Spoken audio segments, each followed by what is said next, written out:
Quel est le processus pour changer quelque chose dans sa vie, dans ta vie? Salut, c'est Philippe de Créer ma réalité.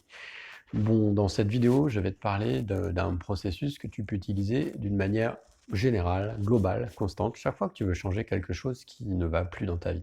Alors peut-être que tu as remarqué, le décor a un peu changé, je suis plus chez moi là, je suis en voyage en Afrique. D'ailleurs, je mets quelques pastilles sur Instagram ou sur Facebook, sur ces côtés un peu plus personnels de l'aventure. Mais ce que je voulais te partager, comment j'en suis arrivé là, déjà. Comment ça se fait que je me trouve ici dans un pays complètement différent, une culture complètement différente, et je continue à te parler et à t'inspirer et à t'aider. Euh, Waouh! Ouais, ça c'était un effet, un travelling qui était, qui était pas prévu. Euh, Comme je fais pas de montage, j'espère que ça va rendre bien. Donc en fait, quelles sont les différentes étapes? La première étape, c'est d'avoir une vision, parce que si tu n'as pas de vision, pas d'idée, tu vas rien faire de spécial. Et moi, la vision que j'ai eue il y a quelques mois, c'était que je voulais expérimenter la vie de digital nomade en famille. Digital nomade, c'est des gens qui peuvent exercer leur activité depuis n'importe où dans le monde avec juste un téléphone et puis un accès Internet. Donc ça, c'était la première chose, avoir une vision, une idée. Ensuite, les 2 choses suivantes que je mets en parallèle, puisqu'en fait, le processus que je te décris, il n'est pas linéaire, il est concentrique, il est circulaire, il est spiralique, c'est pas le bon mot, mais je le retrouve pas tout de suite là. Incrémental et itératif, par incrément et par itération. Voilà, j'ai retrouvé le bon mot. Ça vient des méthodes agiles qu'on peut utiliser aussi pour changer. Donc, 2 processus parallèles, c'est poser des questions et puis éliminer ces blocages. Poser des questions, c'est OK, donc j'ai envie d'expérimenter ça. Donc, quelle forme ça peut prendre? Comment je peux faire ça? Où je peux aller? Avec qui? Comment ça peut s'organiser? Et donc, tu te lances tout un tas de questions comme ça, et puis tu vois ce qui se passe. Quand tu lances des questions, tu ouvres des énergies, tu ouvres des possibilités. Si par exemple, je te dis, toi, bah, tu as envie de changer un truc dans ta vie, et puis tu me réponds, ah non, non, de toute façon, c'est pas possible, je vais pas y arriver. Qu'est-ce qui va se passer? Tu vas pas ouvrir de possibilités, rien va se passer dans ta vie, ou alors ça va être beaucoup plus compliqué, tout va freiner, etc. etc. Donc déjà, tu poses des questions, et puis les questions, une question, on amène une autre, et on amène une autre, on amène une autre, et de fil en aiguille, ton projet, ta vision globale, elle va se préciser et arriver vers quelque chose de plus pointu, un peu comme un entonnoir finalement. Le deuxième processus, donc en parallèle de celui des questions, c'est aussi d'éliminer tous tes blocages, tout ton référentiel, tout ce que tu t'es construit dans toute ta vie, par le biais de ton éducation, par le biais de ta famille, de ton environnement, des médias, de ton entourage, de l'école, etc. Tu as construit un certain nombre de choses, d'idées sur la façon dont fonctionne le monde. Et toutes ces idées, en fait, elles correspondent exactement à la façon dont ton monde fonctionne, puisque tes pensées créent ta réalité. C'est pour ça que j'ai appelé ma chaîne Créer ma réalité. Tes pensées créent ta réalité. Et donc, si tu veux vraiment devenir le boss de ta vie, tu as intérêt à mettre de l'ordre dans tes pensées. Parce que à chaque fois que tu vas te dire c'est pas possible ou que tu vas te mettre une limitation, une définition en disant c'est comme ça et c'est pas ainsi, tu bloques des chemins, des possibilités. Tu n'invites pas l'énergie dans ta vie pour changer autre chose.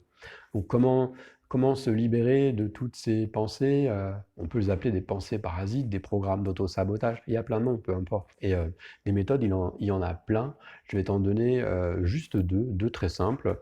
Une première, c'est que chaque fois que tu observes une de ces pensées, te dire, tiens, point de vue intéressant que j'ai cette pensée, point de vue intéressant que j'ai cette pensée, point de vue intéressant, hop, tu fais ça en boucle jusqu'à ce que ça se dissipe, et puis à un moment, tu te rends compte que c'était juste ton point de vue, parce que tu peux te demander, en complément de ça, est-ce qu'il y a déjà quelqu'un dans le monde, sur cette planète, qui a déjà réalisé ça?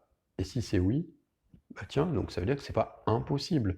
Évidemment, si tu veux aller sur la Lune, ça va prendre un peu plus d'énergie que de partir en voyage, ou de changer de compagnon, ou de changer de boulot, ou de réfléchir, ou d'aller méditer, évidemment.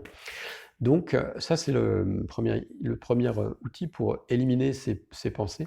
Il y en a un autre que j'aime bien, alors j'en ai pas là, mais tu te mets un petit bracelet élastique et chaque fois que tu te surprends à avoir une de ces pensées parasites, tu fais claquer ton ruban élastique comme ça, clac! Et alors le but, c'est pas de se faire mal, c'est juste un petit pincement et puis ça va te rappeler c'est un outil, kinesthésique aussi pour les gens qui sont sensibles à ça. Ça va te rappeler à l'ordre et donc ton poignet risque de devenir, un peu rouge, mais au bout de quelques jours, ça va se passer parce que tu vas être de plus en plus vigilant. Chaque fois que tu vas percevoir que tu es en train de programmer tes pensées pour l'échec, eh bien tu vas te dire: «Ah OK, qu'est-ce que je suis en train de faire là?» et tu élimines ça.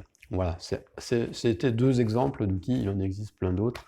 Il y a mes musiques subliminales aussi, par exemple, qui sont pas mal, ou mes méditations guidées, pour ce genre de choses. Ça, tu peux les retrouver sur mon site de Créer ma réalité. Donc je continue. Donc on a dit, on définit une vision. OK, qu'est-ce qu'on veut? On pose des questions, on crée l'ouverture, on met en marche le processus, on invite l'univers, la communion avec l'univers, le grand tout, Dieu, à nous donner des informations, à mettre en place des synchronicités, des coïncidences, etc. OK, ça se met en place. En parallèle, on élimine tous ces blocages, tout ce qui nous empêche de sortir de notre petit train-train, nos petites habitudes. Et donc, eh bien après, le quatrième truc, c'est des actions. On met en place des actions, parce que si tu restes seulement dans ta tête, il ne va rien se passer, ça s'appelle un rêve. Et donc, si tu veux que ton rêve, tu puisses l'incarner dans la matière, il va falloir que tu fasses des choses. Alors, si c'est organiser un voyage, une des premières choses peut-être, ça va être de commencer à regarder sur ton petit clavier, te renseigner sur les destinations, les budgets, les modalités, etc., etc. Ça va être aussi passer quelques coups de fil. Peut-être tu as des amis qui ont déjà été dans ce pays. Peut-être que tu as même des contacts dans ton carnet d'adresses. Et donc, tu vas commencer à prendre des renseignements, voir ce qui est possible, comment ça se passe, combien ça coûte. Tu vas organiser tout ça.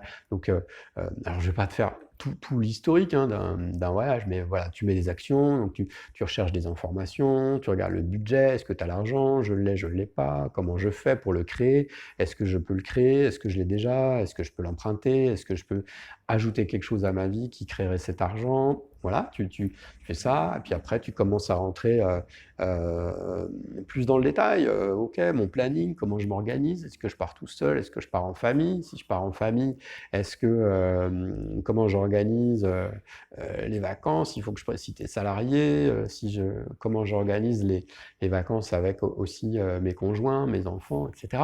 Bref, tu mets tout ça, tu fais tes actions, et puis à chaque fois, tu reboucles tu vois, je t'ai dit que c'était itératif et incrémental, c'est-à-dire que tu reboucles, tu reviens au début, OK, tu affines ta vision, OK, bah tiens, je vais aller là, et je vais faire quoi dans ce pays? Est-ce que je vais juste me dorer la pilule, ou est-ce que je vais faire, aller voir des chantiers participatifs sur la terre? Ça, c'est le projet de ma femme.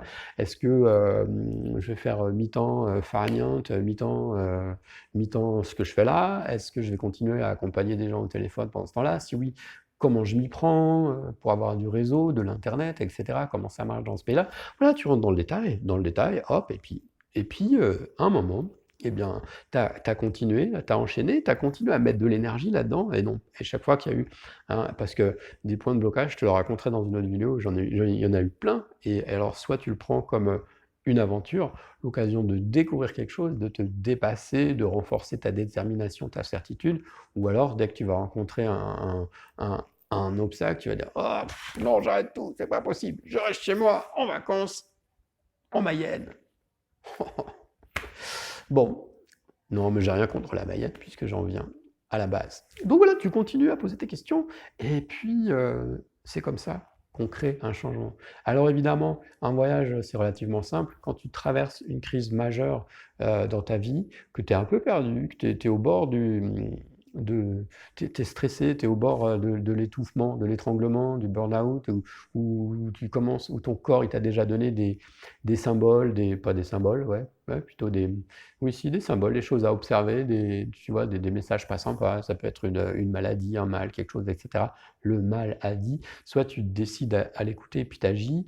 Donc tu peux faire ça tout seul. Et puis ça va prendre du temps parce que comme c'est la première fois que tu traverses ça dans ta vie, tu l'as jamais traversé, tu connais pas forcément le processus de changement. Tu peux aussi te faire aider. Et moi, c'est mon boulot. J'aide les gens comme ça à traverser ce genre de crise existentielle. Il y a un lien en description de cette vidéo. Tu peux aussi le retrouver sur Créer ma réalité.